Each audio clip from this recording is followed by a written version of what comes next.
はい、皆さんこんにちは。カレーブレッドです。今日は日曜日、お昼ご飯でも食べに行こうかなと思って、今ちょっとアップの GTI 運転してます。あとアップでまだこのアングルで撮ってなかったなと思って、自分の確認のためっていうのと、このアップの話でもしようかな。ちょうど今運転してるし、この車が納車されたのが去年の4月なんで、1年1ヶ月ぐらい経過しましたね。はい。で一応この車はですね、僕は足車っていうとちょっと贅沢なんですけど、日頃仕事に行ったりとか、そういった用途、あと家からちょっとスーパー行ったりとか、本屋さん行きたいなとか、今みたいにご飯食べに行こうかなっていう時に大体いつも乗ってるのがこのアップですね。で単純にやっぱり燃費がいいので、その使い分けとしてはどうしてもこのアップが一番多くはなりますよね。あとは結構この車自体がマニュアルで楽しいとか、小さくてそこそこ速くて軽快に走るっていうところで、やっぱりこの普段のね日常使いとしては非常に優れた車だなと思ってますね。でこれまでにもアップ GTI についての動画はいくつか投稿してるんですけど、結構見ていただいておりまして、このアップ GTI ってそこそこマニアックな選択じゃないですか。なのであんまりそんなに需要ないかなとかって思いながら作ったりもしたんですけど、意外と結構見ていただいてる方が多いので、全国車好きの皆さんとかね、こういった小さいマニュアルが好きとかそういう方が結構多いのかなと思って、そういう風に感じてます。で一応1年以上経ったので、そういった観点で話をしてみましょうかね。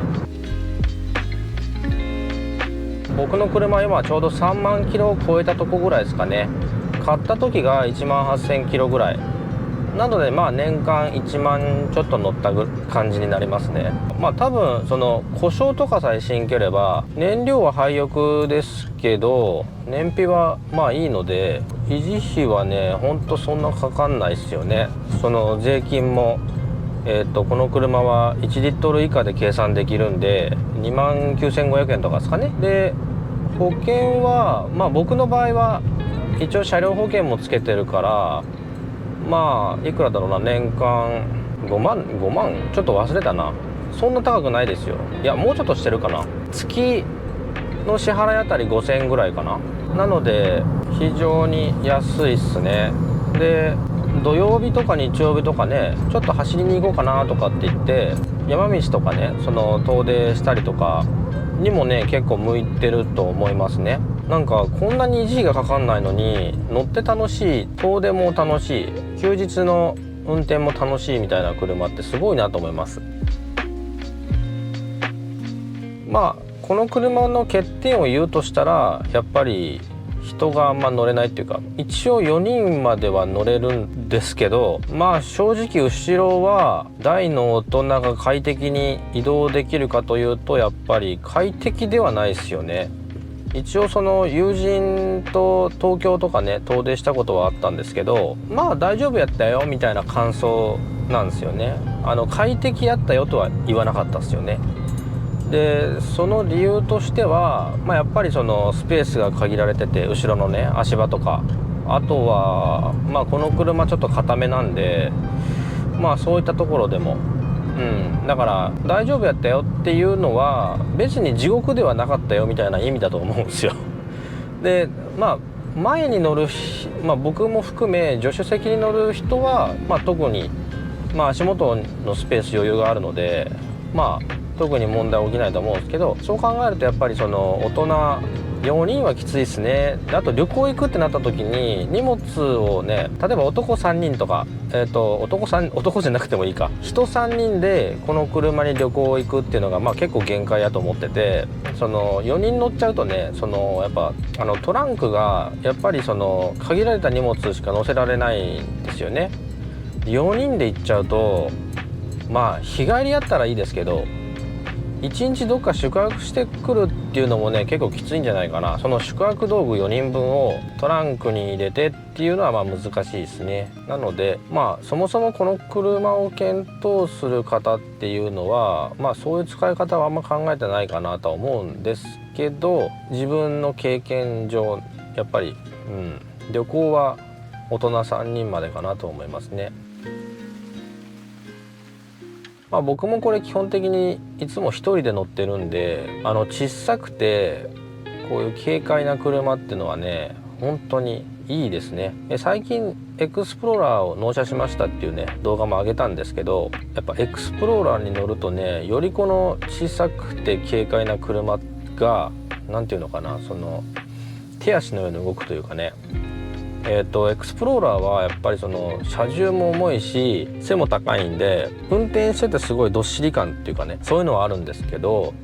やっぱねブレーキがね結構踏まんと効き出さないっていう感じなんですよね。まあ多分重たいし、まあ別にスポーツカーじゃないからその大きいディスクブレーキが入ってるとかそういう感じではないので、逆にそういったその走行普段の走行っていう意味においてはやっぱりこのアップってすごく軽快でブレーキもめちゃめちゃ効くし、どっしり感とかっていうのは、まあ、僕が他に所有してるそのエクスプローラーとかコルベットに比べるとまあもちろんないですけど、その代わりこの軽快なフィーリングがあるっていうところは、まあ、非常にいいですよね。まあ当然なんですけどねボディサイズ小さいし、ただこう3つを乗り比べてみるとすごくやっぱりこれからずっと一人で生きていくみたいな環境だったらもうほんとこれ自体で全部 OK ですよね。まああとこのマニュアルっていうのはやっぱそもそも面白いので、まあある人にとっては結構特別な車でもあると思うんですよね。そのボディサイズこそ小さいけどやっぱマニュアル車ってもう今の時代を考えると、まあ、確実に特別な車じゃないですか。もうほんと 1% か 2% とか本当それぐらいしかないとかって言われるぐらいの車なんで、ものすごくコスパは高いと思います。そういう飛行性の高い車なのに、まあ、維持費安いよく走る軽快みたいなすごく気に入ってますね。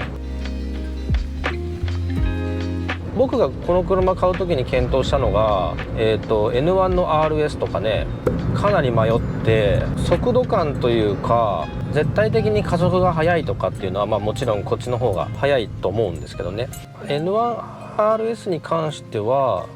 やっぱりまあ軽だっていうところがある意味こう特徴であるのと、ドアが5枚ある。だからまあお出かけする時とかは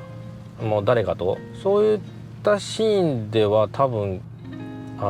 使いやすいだろうなっていうのは今思いますね。だからもしですけど僕がこの車を乗り換えるとしたら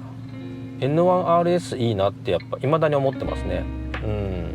なんかその軽のスポーツの良さもあるんじゃないかなと思ってて、あまり速くないっていう、そのある程度アクセルが踏めるっていうのも大事だと思うんですよね。でこの車はまあ本当人によってだと思うんですけど、この車が街中でもアクセル踏めるよとかいや結構もうちょっと踏んだだけで加速しちゃうからあんまり踏めないとかね。僕はどっちかっていうとこの車に関しては後者の方なんですよ。その街中でアクセルを踏む踏みしろがあってもよかったかなとかって逆に思っちゃうぐらい、僕は十分この車って速いと思ってるんですよね。だからベタ踏みできるまでは言わないけど、ある程度こうわって踏むのが楽しいっていう状況を N1RS だったら作れたのかなとかね、そういったことを思ったりします。この車がやっぱ一番楽しいなって思うのはこう山道とか、山道っていうかこうなんだワインディングですよね。そういったところをある程度のスピードで駆け抜けていく時、その時はねすっごい楽しいなって思うんですけど、車の交通量の多い下道なんかを走ってるとまあ不完全燃焼っていうわけでもないんですけど近いものを感じているっていう感じですね。はい、なので十分速いってことです。高速ももう本当何遍も乗ってますけど、まああんまりねその口に出してはいないですけど、まあ140キロとかまあちょっと出したりするじゃないですか。でもすごく安定してて全くブレないし、やっぱそこそこ剛性も高いので高速もね結構楽しいは楽しいですね。5速とかね6速を使う機会がまあ圧倒的に多くはなるんですけど、なのでねなんか670キロ以上をずっとこうわーって走ったり、こうギア変えながら曲がる時はちょっとシフトダウンしてヒューって曲がってでシフトアップするとか、なんかある程度のそういった速度域でのワインディングはすごい楽しいなっていう印象の車です。はい、なんか1リッターであるにもかかわらずもうそれぐらいのこうある程度の出力があるのでトルクもあるし、だからそういった印象ですね。はい、ということでね、こんで まとまったのかな、よくわかんないですけど、今日はこんな感じでご視聴ありがとうございました。